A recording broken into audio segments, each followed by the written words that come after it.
Во овој видеоматеријал ќе решаваме систем линеарни равенки 2 по 2. Две равенки со две непознати. Ќе примениме Крамерово правило или правило на детерминанти во случај кога се работи за неконзистентен систем. Најпрво да се подсетиме што е тоа неконзистентен систем. По дефиниција, систем линеарни равенки е неконзистентен ако тој нема решение. Во принцип, кога е зададен системот кој што треба да го решиме, однапред не знаеме каков е тој и дали има или нема решение. Точно затоа, интересно е да се види што ќе добиеме ако за решавање на овој систем примениме Крамерово правило.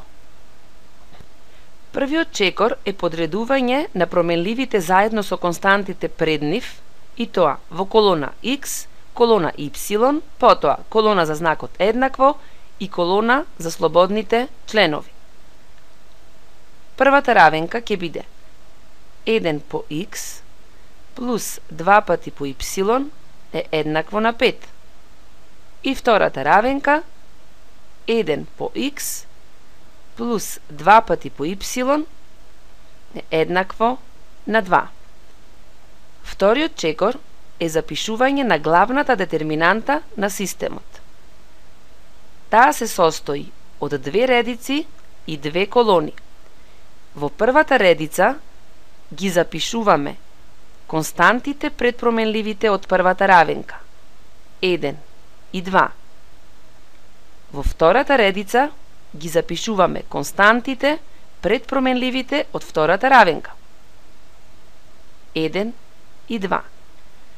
Пред да преминеме на пресметување на вредноста на главната детерминанта, убаво е да се подсетиме дека таа има главна диагонала, оваа означена со зелена боја, и споредна диагонала, оваа означена со виолетова боја.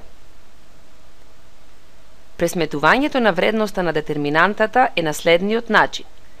Од производот на константите од главната диагонала 1 помножено со 2 се одзема производот на константите од споредната диагонала 1 помножено со 2. Значи, вредноста ќе биде 1 по 2 2 минус 1 по 2 2 0. Веќе нешто насетуваме. Во следниот чекор ќе ја запишеме споредната, односно помошната детерминанта за променливата x, dx. Пред тоа да го направиме, полесно ќе биде ако првата колона од главната детерминанта ја означиме како x колона, а втората како y колона. Всушност, x колоната ја сочинуваат константите пред променливата x во првата и втората равенка и соодветно y колоната ја сочинуваат константите пред променливата y во првата и во втората равенка. Запишувањето на споредната детерминанта за x е на следниот начин. Во x колоната се запишуваат слободните константи 5 и 2, y колоната ја препишуваме исто како во главната детерминанта 2 и 2. Пресметувањето е на истиот начин. Треба прво да се помножат константите од главната диагонала 5 по 2 минус производот на константите од споредната диагонала 2 по 2. Вредноста ќе биде 5 по 2 10 минус 2 по 2 4, 10 минус 4 е еднакво на 6. Продолжуваме со запишување на споредната детерминанта за y, dy.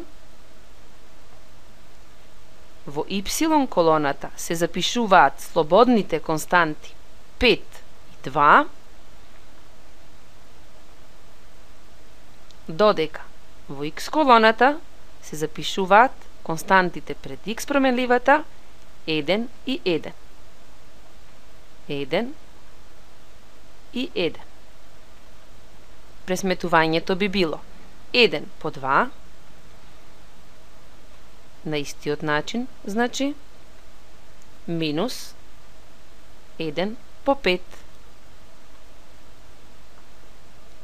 1 помножено со 5,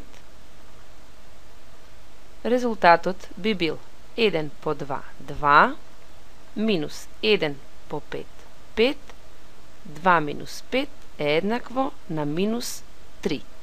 Ги добивме вредностите за споредната детерминанта dx и споредната детерминанта dy.